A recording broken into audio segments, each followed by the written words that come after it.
bake in the buffer window, bake in the time that you need to like do it. Because I'm like, look, I have 42 jobs. Mm-hmm. I have 42 jobs that amount to one career that is doing okay at best. So, you know what? I'm going to have a bad day at like, one of those 42 jobs. I can't afford to let it coincide with a bad day on the other job. You know what I mean? 100%. I can't really afford to let it like the Paul Chin, the sort Mhm. of like, label exec Mhm. of one to have a bad day the same day as Paul Chin, the like video, producer or whatever else, or the like album art designer or the vinyl production coordinator. Like I Mhm. can't really afford to let those streams cross at the same time because I don't have enough lives.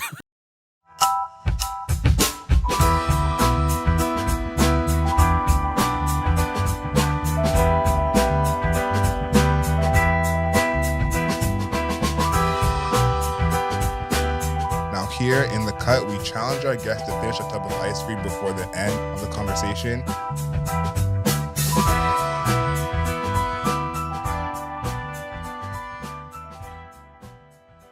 Good morning, good afternoon, good evening, and good night. We are here on the cool table with a friend of the show, here for the second time. Second time. Paul Chin is here, and if you're watching us for the first time, I have some housekeeping. We challenge our guests every week to finish a tub of ice cream before the end of the conversation. If I'm not mistaken, you get it done last time, or you were close? I think I got it done last time, and as a result, I refuse. I know better. And as a result, he knows better. He knows what was the aftermath. Yeah, I did that last time, and Adriel has the audacity to call me friend of the show. I'm an enemy of the show. Never again. Anyway, enemy of dairy. But tell the people about the flavor you chose. I got tiramisu here, and I already took 2 bites. I'm gonna take one more on camera just so you know I really was about this life, but also that I'm an adult who makes good choices. And that's the end of it. And that's it. Now I'm exercising restraint. Get like me. I respect it. I respect it. I've had some people on the show who say that they're like dairy free and still get the dairy version of the ice cream. I mean, as a human species, we're all on some level dairy free. Facts. So I mean, like, I don't really have a problem with dairy or ice cream. I'm very committed to that pizza lifestyle. Yes. But I also am a mere mortal, and Yeah. I'm only getting older. So yeah, you have not got younger since the last time. I'm only getting older. The hairs are getting grayer. The only thing that I can actually up my intake on is water. So here we go. Listen, we're happy to have water here on the show. You had your release party last night. We talked about it a bit. Listening party. Listening party. Release party is on Saturday. Listening party. I feel like listening parties have a special place in my heart after the pandemic because those were some of the first events that I even went to when the pandemic started. Do you feel like there's a difference in them now than how they were before? Because I feel like they've gotten better, if that makes any sense. I feel like they've gotten much better in terms of people like doing what they want to do or making it more their vibe. Like, do you agree with that? I don't really know what people are doing post-pandemic because I have not gone to any. I've mostly not gone to anything. But let's see. The one listening party, or I've been to 2 listening parties, I think, that stand out to me. One was for Flying Lotus's Until the Quiet Comes, which was years ago. And that was cool. It was at the Drake Underground, and that one was put on by my man Henry, veteran in the game. Just an absolute ghost right now. But yeah, that one was super dope because, we got to hear that album like a week early or something like that.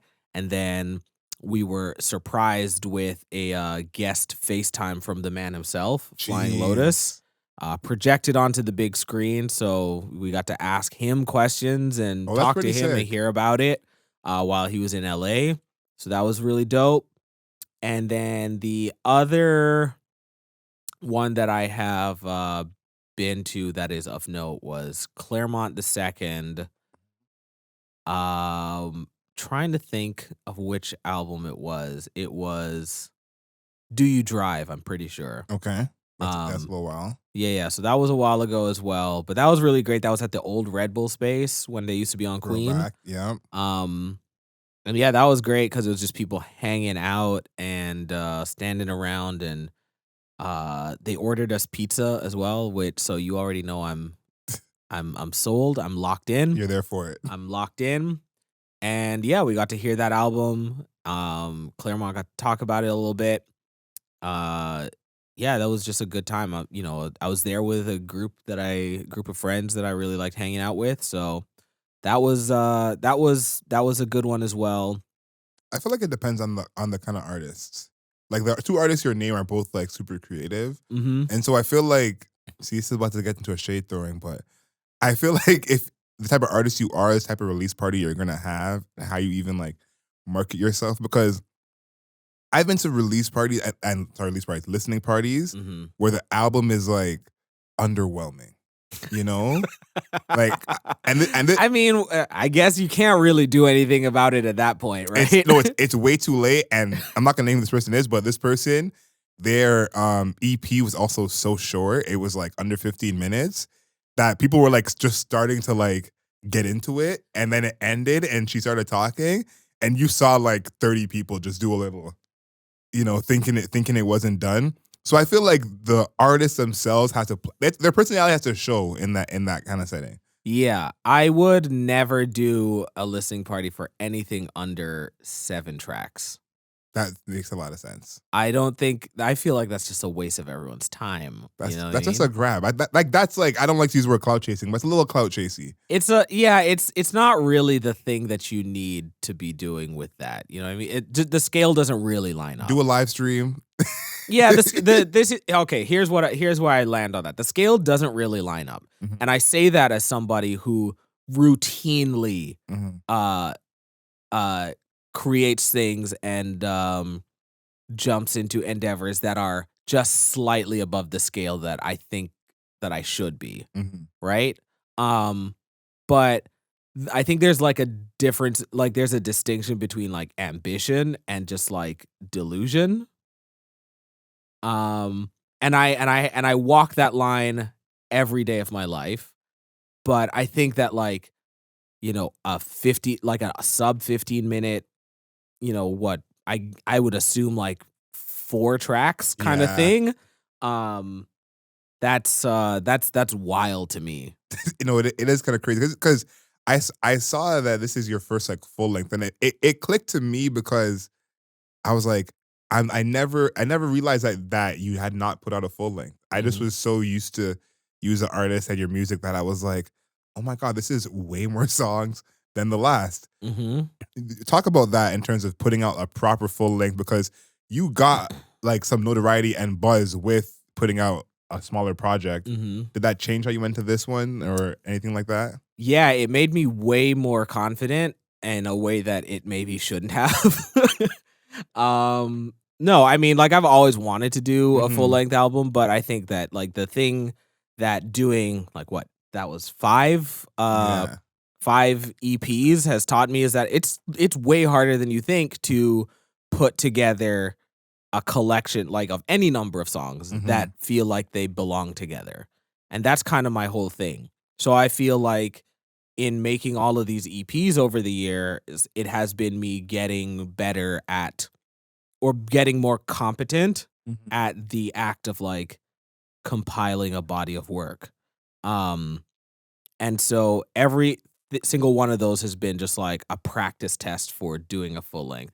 I Hmm. think the other aspect of it was that, I've been at this long enough, I've had enough time, I've had enough thoughts and feelings and observations to like finally warrant kind of putting into one thing once I realized I was like, "Oh, I actually have volume of like material or themes or ideas that warrant, you know, a runtime of this length or this many songs or whatever." And now I've also had like a decade of practicing piecing things together and and finding a way to like weave things together that kind of span very, you know, different extremes of sort of like the sonic palette that I like to work in.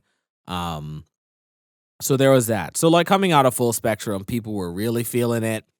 Um I started getting the looks that I'd always wanted and felt I'd always deserved. And I was like, okay, so y'all will be here when I get back with the next one. And they weren't. They weren't.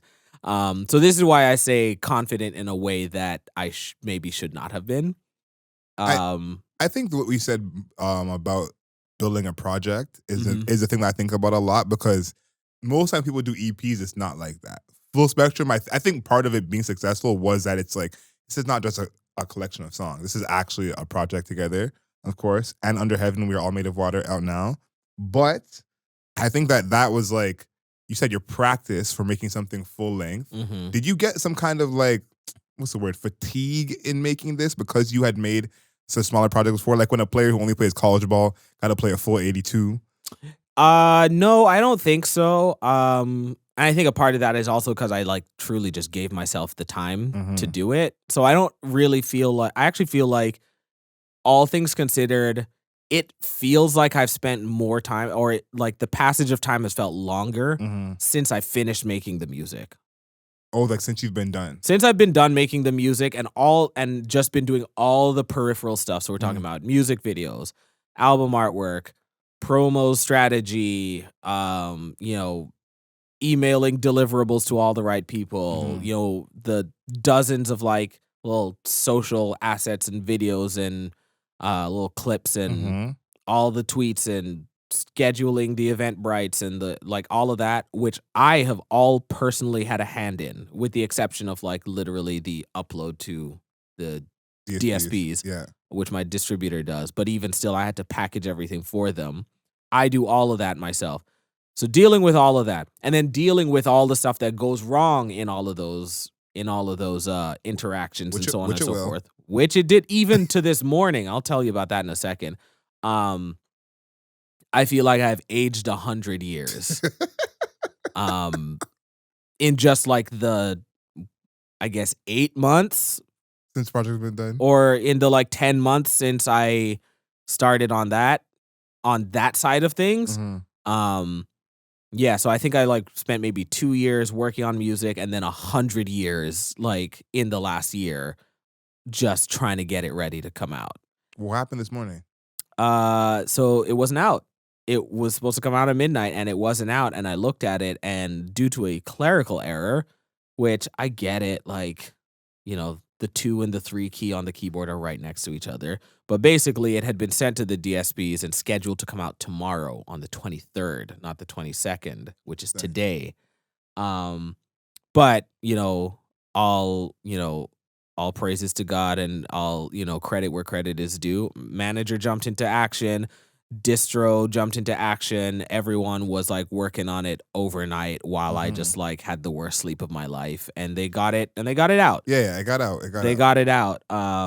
Which I mean, all things considered, is fine, and I'm glad that they did when they did, because if I had woken up this morning and discovered it, it would not be hitting Spotify till like Yeah, yeah, yeah, midnight, yeah. or 9 p.m. or something. Mm. But the, just everyone being ready to kind of like get this fixed, and, just the good fortune of somebody at, the various DSPs being ready and available to kind of like just make the switch manually or whatever. Yeah, we got it done. And so, yeah, I mean, here's the other thing. Anyone who wanted it at midnight already had it because they got it from me Yeah, I was via gonna say. Bandcamp Yeah. months ago, or they got it, or they bought a copy at the listening party last night Mhm. and they got the little download code and whatever. So all the like, here's the thing: I don't do well on the DSPs. Yeah, we talked about I this. know, I know this about myself. I understand this about myself and about my career and about the like weird relationship that I have to have with them. Mhm. I do okay on like Apple Music. I may as well not exist on Spotify. uh and every other one I have no way of knowing. But um yeah, Bandcamp is still the one. Still the one. Big shout out to Bandcamp. Um so yeah, I mean, it is what it is. No, But it happens. And that's the thing too. I feel like it's hard to separate.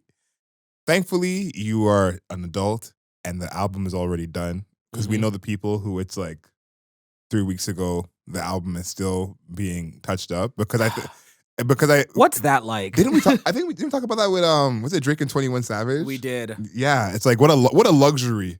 What a luxury because they announced the album and somehow they announced it before it was done being mixed. What's that like? Anyways, it's like you almost need to have that separation of like everything surrounding the project coming out, what that entails, as well as the music, because I feel like putting those together is a stressful situation because they have their own separate stresses. And so it's like being able to at least stress it at one thing at a time Yeah. is still helpful. That's like a very intentional and specific strategy I've like designed for myself, which is just bake in the buffer window, bake in the time that you need to like do it. Cause I'm like, look, I have 42 jobs. Mhm. I have 42 jobs that amount to one career that is doing okay at best. So, you know what? I'm going to have a bad day at like, one of those 42 jobs. I can't afford to let it coincide with a bad day on the other job. You know what I mean? 100%. I can't really afford to let it like the Paul Chin, the sort of like, label exec Mhm. of one to have a bad day the same day as Paul Chin, the like video, producer or whatever else, or the like album art designer or the vinyl production coordinator. Like I can't really afford to let those streams cross at the same time because I don't have enough lives. I don't have enough lives. Yeah, it's not Drake and 21 Savage. We can just that was just wild to me. When did you start making this? Like, was it while you were still doing full spectrum press? Like, 'cause you said 2 years. I think that's would be around the same time. Yeah, So let's see. I started making stuff for this um maybe halfway at the halfway point between like full spectrum, the original release, and the Mhm. deluxe. Okay, okay. Yeah, so the deluxe came out about a year later. Mhm. And I had maybe done a couple tracks or, a couple like sketches for things. And I definitely started thinking about the album. So I would consider that like I'd started making it because one of the things I talked about at the Mhm. listening party last night is that I like to get as much down on paper before I even start making anything as Mhm. possible, because then I at least have a thing to be able to look back on as I work, Like a reference point. a reference point. So, like, I come up with my albums, they live in their Mhm. entirety in my head before I play a single note. Mhm. Um, and so I like to get everything down as much as possible in as much detail early at the beginning of the process. And stuff can change as I like work on stuff. Um, but yeah, so I like had, a title and uh And a bunch of it was song the same titles. title as it is now? Almost, not quite. I did end up having to make a change because I realized like 8 months into it or something that my album title that I was working with sounded almost like the title of like a very popular book that was not even close to about the same thing. Yeah, yeah, yeah, Like yeah. We don't want that. the subject, and it was like, this book is obviously going to be way more popular than my album ever will. I will be ungoogleable. I Yeah. can't do this. Yeah. I can't do this. I gotta get out of this guy's way as much as possible. Mhm. Um, but then I was able to kind of like make the slight pivot and slight Mhm. adjustment and get it on track again. Um, but yeah, so I would say that I started stuff on this. Uh, I'm gonna say mid to late 2020. Okay, so yeah, so kind of around that so it was still around the time where Full Spectrum was still like happening, but you were already working on this. What was the start of that? Like, what was the song that either was like the first song you made, or the song that was like, okay, we really have our direction now. I don't know. Um, it's hard to remember because there was like I was making so much stuff at that time Hmm. because we were just all inside and Yeah, going crazy, and everyone was just trying to like turn everything they were doing into like their next step in life when we got outside. Like everyone was trying to like a make their hundred. pivot to like their new career or whatever. Which, same. um so I was doing a bunch of stuff that was like, making music in the way that I normally would. And then I was like also making stuff like streaming on Twitch. And then I was also cooking up stuff that I thought was gonna be for like maybe one or two other projects that didn't end up turning out to like or like end up happening. Mhm. Um and so I was just kind of like so in that early phase, I would say maybe the first 5 or 6 months of like working on the of like I guess like the window when was working on this album, I didn't really know what all of that stuff or that all of that stuff was necessarily going to be on the album. There were like maybe one or two tracks, so like the beat for Brand New Moon I probably came up with in that time, and Okay. I knew that that was going to be something I'd keep for the album. There was probably also the last part of the beat for We're All Made of Water, which is the last track. I think I made that for something else, and then was like, "Oh, actually, I really like this. I'll turn this into something else." Um, so yeah, there was a couple of pieces like that. So it's kind of hard to remember what exactly came first. So it morphs kind of what you're saying. Like you had a bunch of stuff, but what you didn't know that it was gonna be. Yeah, there was a bunch of stuff that I was making. There was this idea for an album that I had, and then um there was just the general idea that I was like, I'm gonna do something next. Mhm. Mhm. Um and so at a certain point I would say maybe like 4 or 5 months after that is kind of when those three things kind of converged, and I was like, okay, these all right, this is the album. The thing I'm doing next is this album, and these things that are for what's next are going to be part of this album. Um, the full water cycle of it all. And then everything that kind of came after that was very much more intentionally like, okay, I'm sitting down to work on the album today. This beat's gonna be there. This one's gonna be here. Okay. So Okay. yeah. What do you think the title is interpreted as? I know what you mean it as, but I want to hear what you think people think when they first I have see the no title. idea. I truly have no idea because um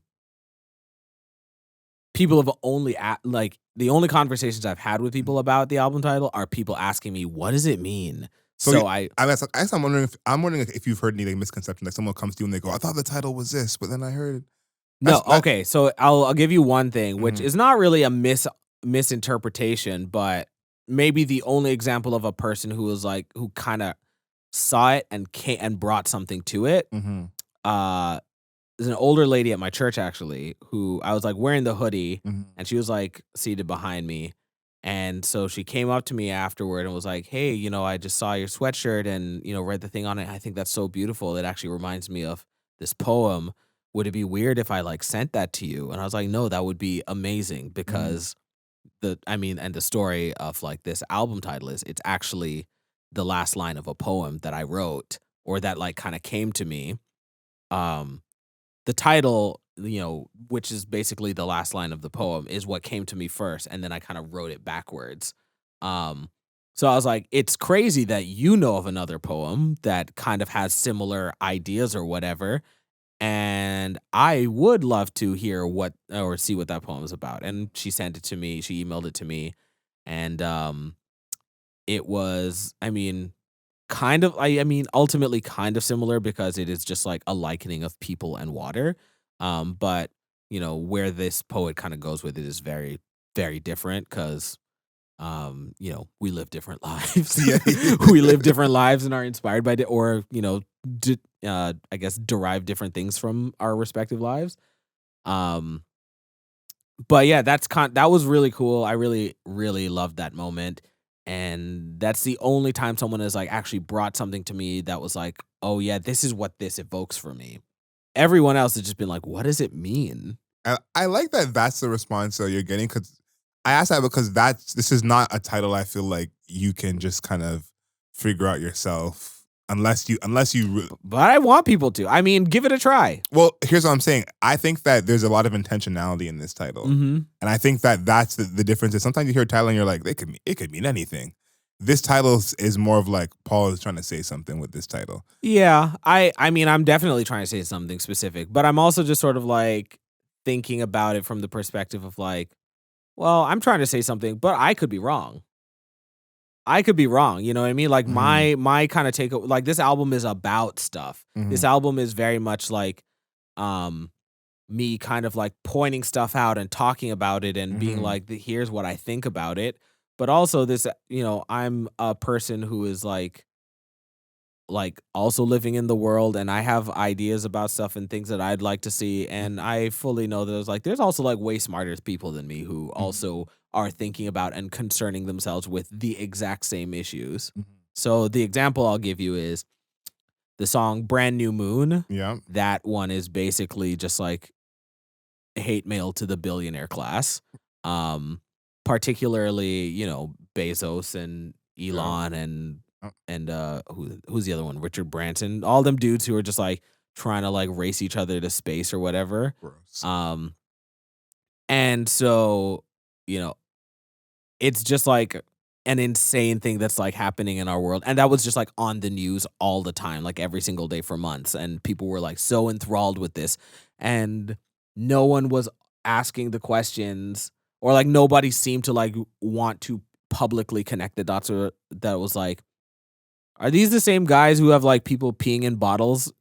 Who people who work for them peeing in bottles and can't like, make a decent living, or their livelihoods are affected by Eggs. these like absolute psychopaths, Mhm. who clearly have enough money to just like piss away at like rocket ships that like sometimes blow up. You know what I'm saying? Like they are trying to solve.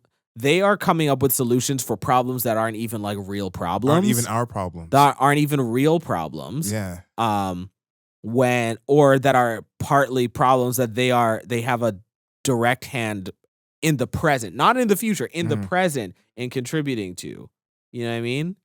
And so there's a bunch of people who like Mm. obviously have a bunch of brilliant and intelligent things to say about it, Yeah. and solutions for what needs to be done and what needs to be changed and this, that, and the other. My solution is, okay, what if we just put them in their rocket ships and just sent them to Mars, and then we're like, just stay there. You know what I That'll mean? fix a lot. That'll fix a lot. That's my solution. I don't think it's the right one. I don't Mhm. think it's the best one, but it's kind of the one I came up with. You know what I mean? But I think as a part of you putting solutions in your music, I think is cool. But I think the bigger point of it is the actual pointing out things. Mm-hmm. The idea of we're all standing here. Okay, you're looking here. Look over here. See what's over here. Yeah. Because I think you said it was something that's on TV. Like people talk about it a lot.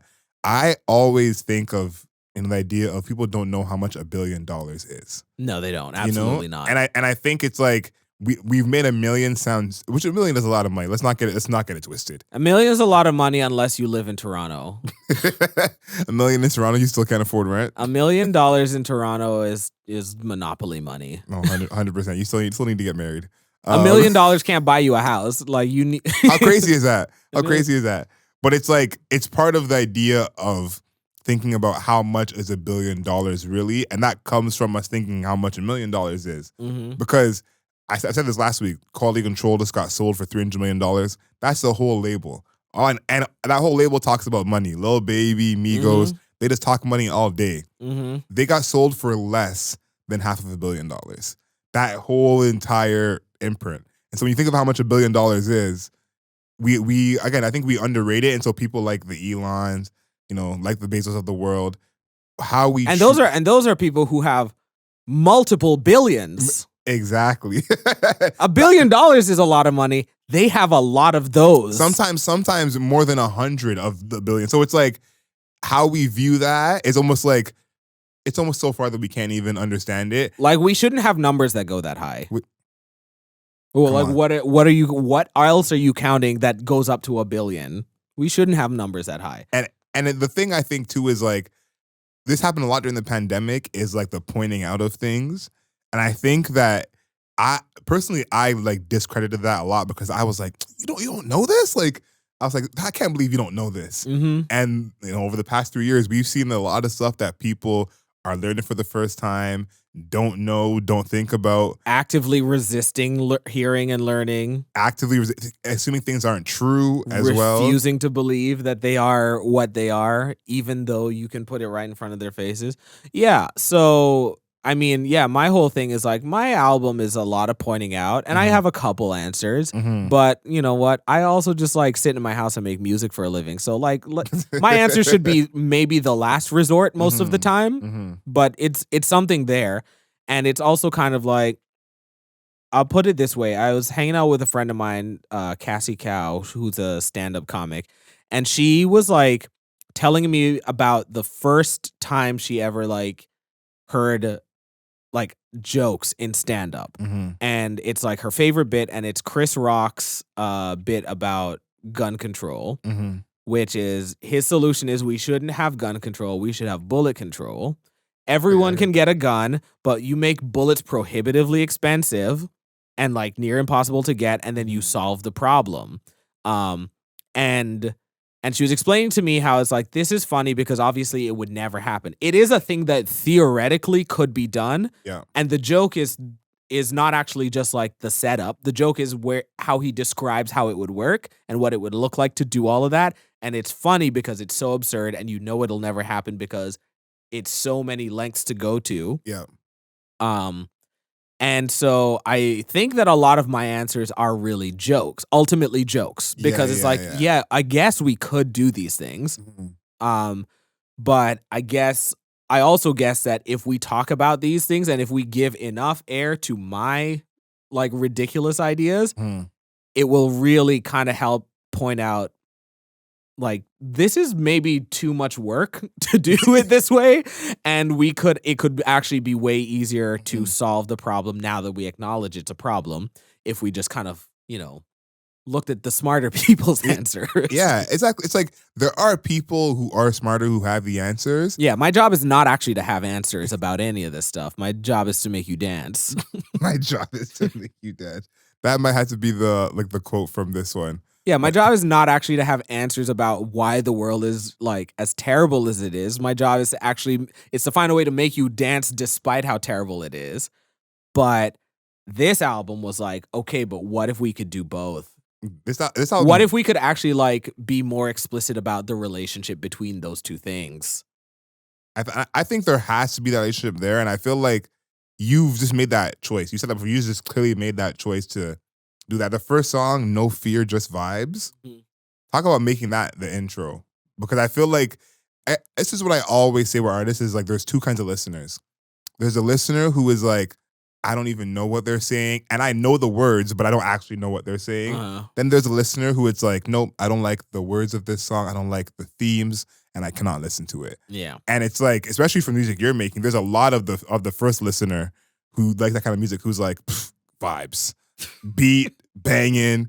I don't care what he's saying. Yeah. And it's like, as an artist, you toe the line of like putting messages in your music and making it danceable, because there's so many artists that I've seen who it's like people tell me they're huge fans of so and so, but they're the first kind of listener, Mhm. and it's like, oh man, this they put all this thought putting all these messages in the music, and you've bought 8 concert tickets without understanding it. Yeah. But I think you've done a good job of like kind of making it hard to avoid in certain places. And so, No Fear, Just Vibes as an intro. Talk about that. Yeah, I mean, no, you're absolutely right. I a lot of what I do, I can never guarantee that I'm gonna have a vocalist or vocals or whatever or lyrics or anything as like Hmm. on the nose to kind of tell my message or tell my story.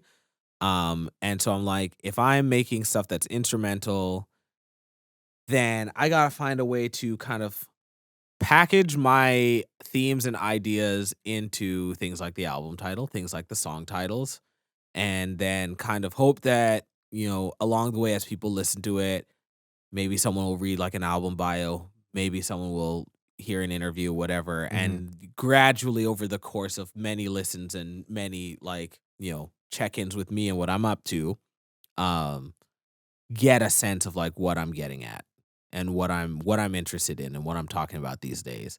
So no fear, just vibes. Really just kind of setting up, I don't know, almost like a prayer, a little bit of an aspiration to be like, yeah, we're about to get into some stuff. And it's stuff that isn't really in dance music. It's not really in club music. That's not really what people theme their bangers after or whatever. But you can still come with me. You don't have to be afraid, and we're gonna catch some vibes, and but we are still very much gonna do this thing of like we're creating the explicit link and relationship and naming it between like why people go to the club and what's there and what's outside of there.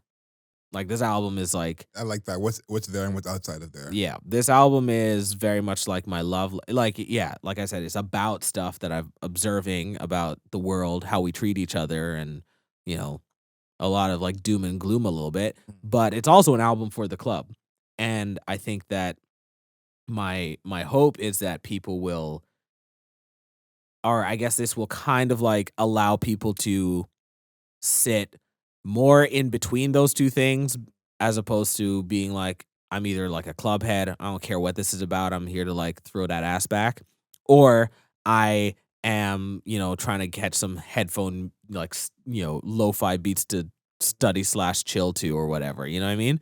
And I just want to be real cerebral about what I'm listening to. And I'm like, okay, but why not both? Cuz either way, everyone's kind of doing the same thing. Like, what do you think the club is? The club is like is cosplaying like a Come life that on. you don't have. Come on. The club is like is like a temple, is like a place of worship to escape your real life. Is a Yep. place to like indulge in like opulence for a night. Is a place to socialize and commune with people who also are under the thumb of capitalism, um, and just kind of want to be allowed to have a good time. Yeah. Yeah. And so, I was making this album when none of us could do that, and everyone was down horrendous going through it Crazy. because it's like life is bad. I still somehow have to work. I'm trapped in my house and I still have to like work. Um But I can't. just But I to can't go nowhere. survive, and I can't even go anywhere, and I can't even like spend my money on things that make me feel good about about myself as a person, or about myself Mm. as a member of society, or as part of a community. I can't dance, I can't have a good time, I can't, hear good music in a group setting. I Mm-hmm. can't do any of this stuff. And so I was like, all right, I'm going to have the album for when we come out. Um and when we come out, we're also going to be drastically different and transformed people. That's unavoidable. Yeah. Like that's unavoidable. So, People had conversations and thought about stuff they definitely would never have thought yeah. about otherwise. So you're outside now, you want to dance, um but also I think you should cry a little bit. I think you should cry. I think everyone should be crying. Petit peu. Yeah, I think everyone should be crying, and I think everyone should have a space to do that. And I'm like, why can't the club also be the space for that? Why can't the club also be the space for that? And not in like a, you know, the very like kind of corny on the nose, I need a girl type of like crying in the club. Yes. Yes. Um, but the very thing of like, we're back. We're back to do the thing that we use this space for, which is to like, Mhm. dance it out. So, but now we're like being more explicit about what exactly is it that we're dancing out. And it's our frustrations with capitalism and neo-colonial tourist industrial complex Mhm. and the environment and all of it, right? Like the separation from each other, the inability to be together, all of it. And that's the album. Yeah, I think what you've captured is that that place that a lot of people have migrated to of being able to verbalize what they're feeling and what the it is. Mhm. I remember I had a friend that used to work for Bell, and after like once Friday hit, and they used to work door to door, and when Friday hit, it was like they had to get drunk. It was like, nah, like we have to go out, gotta get drunk, and like everyone's worked to jobs where that is a vibe compared to jobs where that's not the vibe, Mhm. and it always seems like the jobs that are more like physically strenuous, mentally strenuous, are the ones where it's like, no, we have to go out, we have to, turn up, get a booth, whatever it is, Yeah. and I feel like now everyone's just kind of way more aware of what that was. I think before everyone might go out 3 times a month, whatever it is, It's just the thing to do. It's the way that it's the way that's been modeled for you to, like, do that, and the way that's been modeled for you to, like, process through that trauma, um, because people are also just not going to therapy, which I think you should, but if you don't, then, listen to my album. Yeah, Um one or the other. One or the other. I'm not a licensed therapist. I can't really do it all for you, but this will get you a little closer than just like blindly going to like turn up on the weekend. Um, but yeah, no, you're right. It's very much like in a time before that was simply just such a socio-cultural thing the world over, right? That no Yeah, one's ever really had to think about.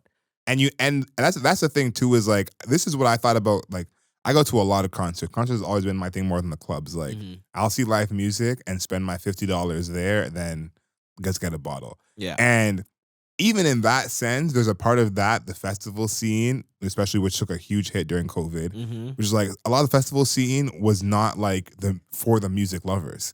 And it's crazy to think that, it's supposed to be for the music, this whole thing, but again, it's part of the club scene of like, I'm not there for the music and the community. I'm there to just like forget about whatever. Yeah. And it's interesting because I think a lot of the people who were the party every weekend type, which much love to y'all.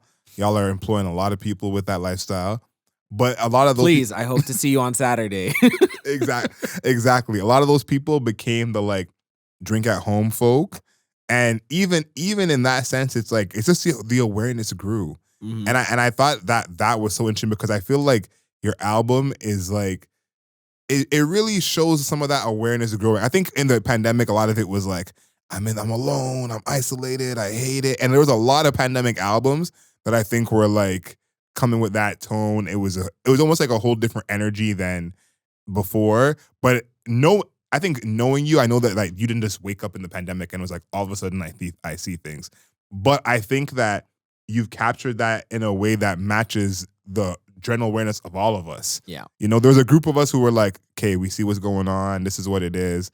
And now I don't see that things are changing necessarily, as even though there is more awareness, but there is way more awareness. That person may still go out, but Mhm. they feel maybe a little more guilty about it, or they know that they should do something else instead. Yeah, well, I think you bring up a great point with the festivals, and I mean, I think you also know that like Toronto's, music scene has very much evolved over the years into like Hmm. a thing of like it's not about the music, it's about seeing and being seen, and it's about kind of like processing your trauma or like blowing off steam or Hmm. all of those things, but like almost exclusively those things. Um And I mean, here's the thing. I love music. I think it's very important. I think it's very powerful. It's the most important thing in my Hmm. life. Music is a bad substitute for therapy. Music, I mean, Shh. music is Shh. a like it can get you pretty far along, Hmm. but look, I mean, I've put a lot of time into music. I've put a lot of time into therapy. Like it's very clear which one is like actually helping my brain. It's very clear that one of them and only one of them is really doing the heavy lifting of like Hmm. helping me learn how, like, not just like feel good or whatever, because Hmm. like that's not the point, but like helping me learn to be okay with being aware of like what's hard and what's like, what I'm going through and what I'm suffering through.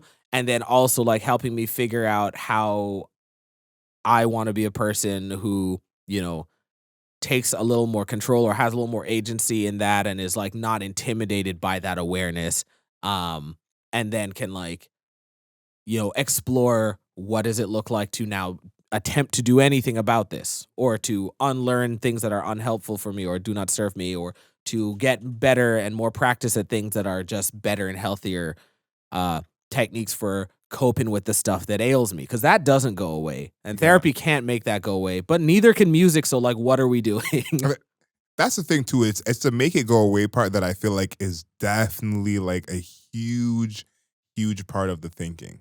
It's you once you understand it, it's not going anywhere. Yeah. You know, I have to figure Once out. you see it, like, you can't really unsee it, but seeing it is not the solution. The seeing it was not the problem that you had, like, Yeah. because you were still under it. Mm-hmm. Seeing it actually gives you more power to then, like, actually do anything differently about it because you now have understanding, and Mm-hmm. understanding is power and control and agency. So that's really what I want for everybody, and I hope that this album is something that can, give people agency and give them that power and that understanding without making them feel like helpless or feel bad about like still incorporating music as a part of that process, Mm-hmm. that trauma processing. um but also just being like, cool, music actually helped me to learn more about myself and to learn more about us, like as a collective, Yeah. species and society. um and now, like, when I, like, take the headphones off, I can, take that into the world and, like, Live life. I Yeah. can do things that, like, I've, kind of been afraid to, like, acknowledge or recognize or attempt, Mm-hmm. or even, like, give myself the credit that I could do things like this. Um, yeah, like, I think a lot of people are really afraid to know about the things that, like, ail them, Yeah. and afraid, like, have you ever seen that movie, The Farewell? No. It was a movie, directed by Lulu Wang, and it was, semi-autobiographical, and it was Mm-hmm. about her grandmother in China, and her grandmother in China, gets cancer, and so it's about her whole entire family's, like, efforts to basically not tell her grandmother that she's dying, Oh but wow. then to, like, go and, like, essentially, like, covertly have all of her sort of, like, farewell ceremonies, short of, like, an Uh, actual burial or funeral, right? mm-hmm. And so the whole family, like, goes to China, and they're, getting together all at the same time. Her grandma wanted to see, like, her cousin, get married, so, like, her cousin, like, gets married in front of, like, all of these Oh things, wow. basically, like, final things that her grandmother would have loved to see, they Mm-hmm. give it to her without telling her why. Um, and that's, like, actually, like, a common phenomenon in China, because it is believed, and, like, by medical professionals, like, the doctor himself is like, "Okay, if you're not gonna tell her, then I'm not gonna tell her." Oh wow. But it's a very commonly held thing or belief that the stress of knowing what ails you can actually cause you to die sooner. Um, And to be I fair could believe that. Yeah. And to be fair, like, what really happened is that, like, her grandmother was, like, given, X number of months to live. Her grandmother lived, like, is still alive, has Wow. continued to live past that Wow. diagnosis. Mm-hmm. Um, and so, I mean, you know what? There might be some truth in that, but I also am just sort of, I mean, I'm just more of a go-getter. I'm more proactive, and Yeah. I need to feel more proactive about, like, um my life and things that, like, bum me out. Mm-hmm. So I'm like, oh, if this is something that bums me out, I should at least know what it is and know what's happening because it is affecting me and I want to be a participant in my own life. So I should know about it. Yeah. And then and only then can I learn if there's actually even anything I can do about it. And sometimes there's not, Mm-hmm. but sometimes there is. And that only happens when I'm like, I understand what's happening here.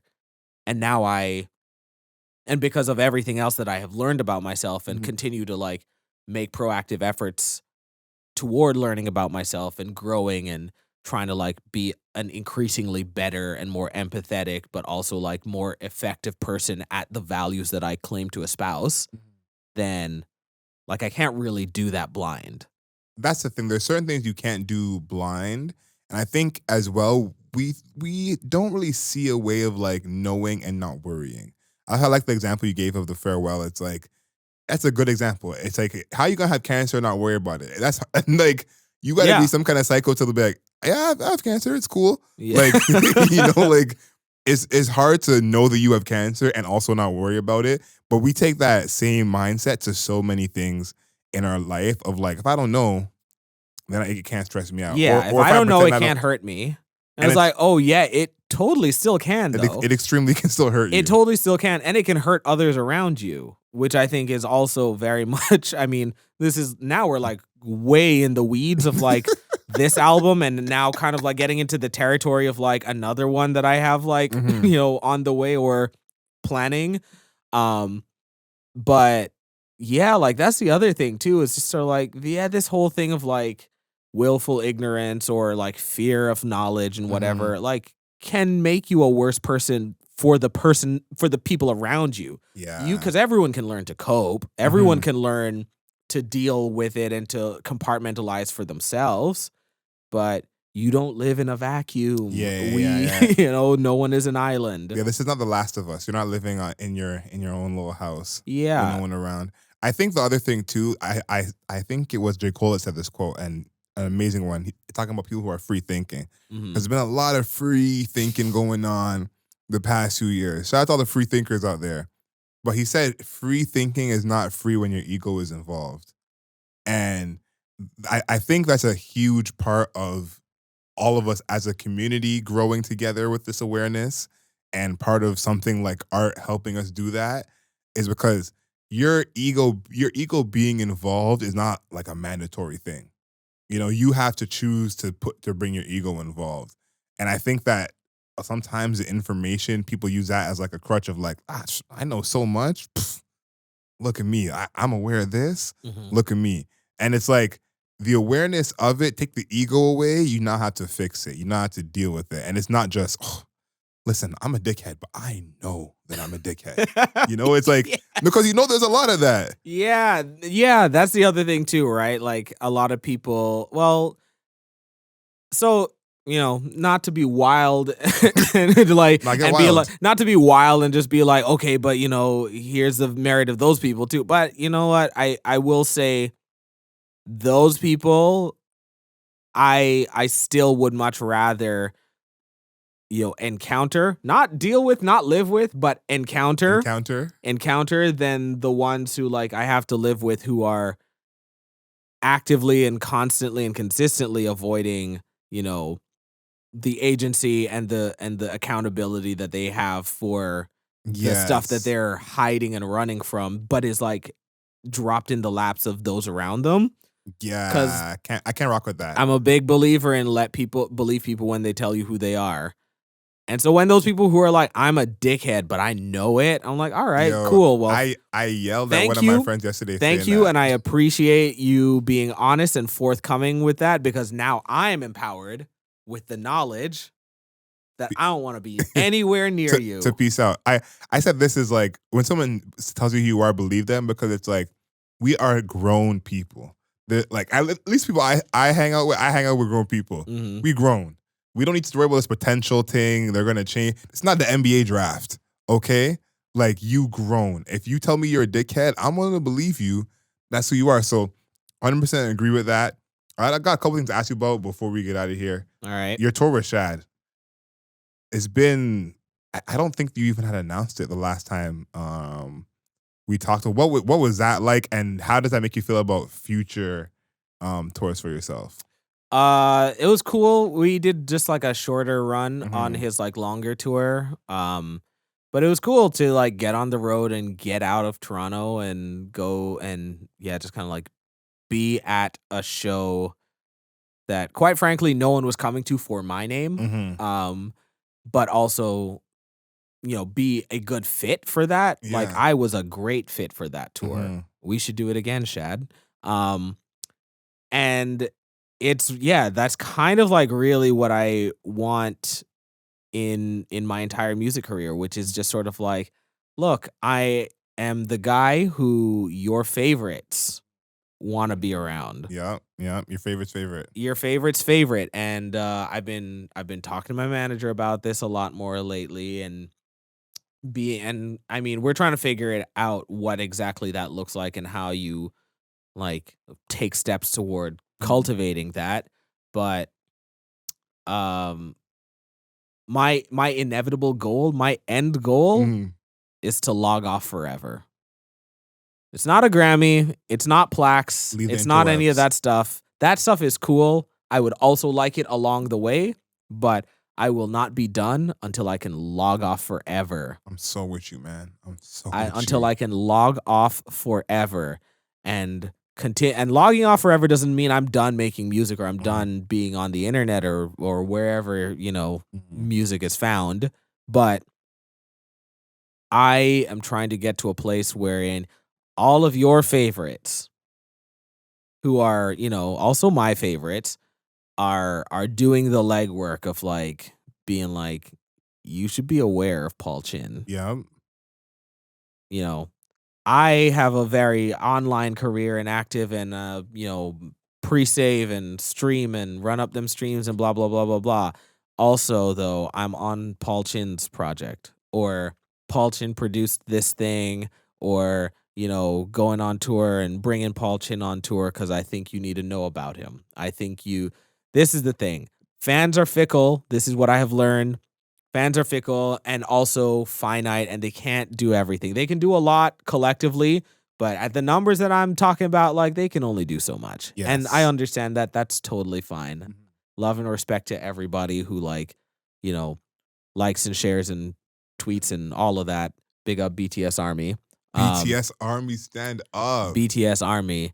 Um, but I think what's gonna like really be the thing that you know, allows me to like keep my lights on Mhm. and, feed my family and all of that stuff is gonna be being, I don't know, almost like an urban legend. Yeah. You know what I mean? Being just this guy who is just like man about town. Yeah. Yep. I want to be the positive inverse of like, was it Jay Prince? I'm Ma- screaming. man's got so many so many stories about so many codes of conduct about how to interact with Jay Prince and what he's doing and what he's doing for the streets and the culture and Mhm. whatever. I don't really need to get involved with any of that. I don't have any mob Positive ties, inverse. none of that. I'm trying to be the inverse.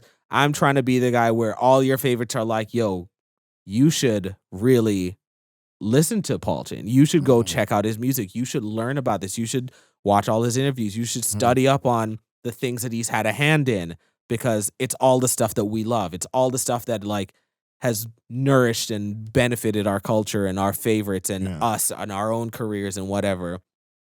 And I want to not have to talk about any of that at all. Yeah, that'd be perfect. I just want to do it and then have everybody who's like, I can't wait to get involved with the next thing that you do. Mhm. And I Mhm. will talk about it. Yeah, no, I think that's a big possibility. I feel like we could get there for sure. I see it because to me, is like, especially in Toronto, the music scene is very different than basically anywhere in the world. It's saturated in a way that is like unnatural. It's like it happens now. There's people who I follow who I like. First of all, I don't know how I know you. Then, secondly, I didn't know you made music. Mhm. And it's like all of a sudden you're like, okay, this is what's happening now. And then as well with you being able to tour, your music is not something that you need to be. I don't know. You don't need to live in Toronto to understand your sound. You don't need to be from a certain area to understand your sound. So that to me this leads to like the real globalization of it. We have the internet now. Hopefully, we can all get off of it, like you said. I'm trying to get off the internet and just go out and be in the real world. So I'm trying to work on tour plans for myself Hmm. and get out of here, get out of the city, get out of the country. Um and yeah, just kind of tap in and connect with more people face to face and be like, this is what I got, this is what I've been thinking about. And same kind of thing. Hmm. I have the one conversation, which is like, this is what my album is about. These are the things I'm thinking about. This Yeah, is what I care about as a person. And this is how I contribute to music by way of being inspired and hmm, motivated by those things. that's all we need. That's all we need. I think the last thing before we get your Wednesday wisdom, your little motivational quote, is I think that the growth of this full length compared to the last project to me this feels so much like a soundtrack. Like for someone who is one thinking like you are, it could be a soundtrack to just that thought process, or for someone who's not thinking like you are but wants to see the things that you're pointing out.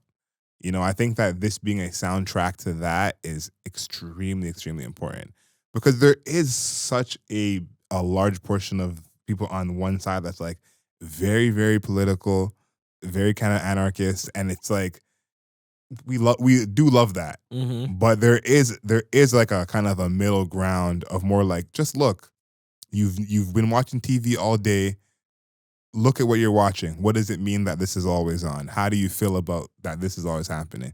And so to have a soundtrack for that, I think it's ultimately the healthiest, if I'm being honest, because I think that I know there's a lot of people who can't even comprehend that other side of someone telling them what to do and this is how you got to move and these are the answers. Like, the world is a crazy place. The internet is undefeated, and those thoughts don't always go over well. So having your album be in that place where it's like, listen, I'm pointing out some things and I'm giving you some of my answers, Mm-hmm. but ultimately I want you to think for yourself. Yeah. Yeah. So, all right. Here's the last like little inside Mm. baseball, like, cheat code I'll give you about how to listen to the album. The first half of the album is basically all stuff I'm mad about. And then the second half of the album is the part where I'm thinking about, okay, how do we like dig ourselves out of this and like, reconnect, reconnect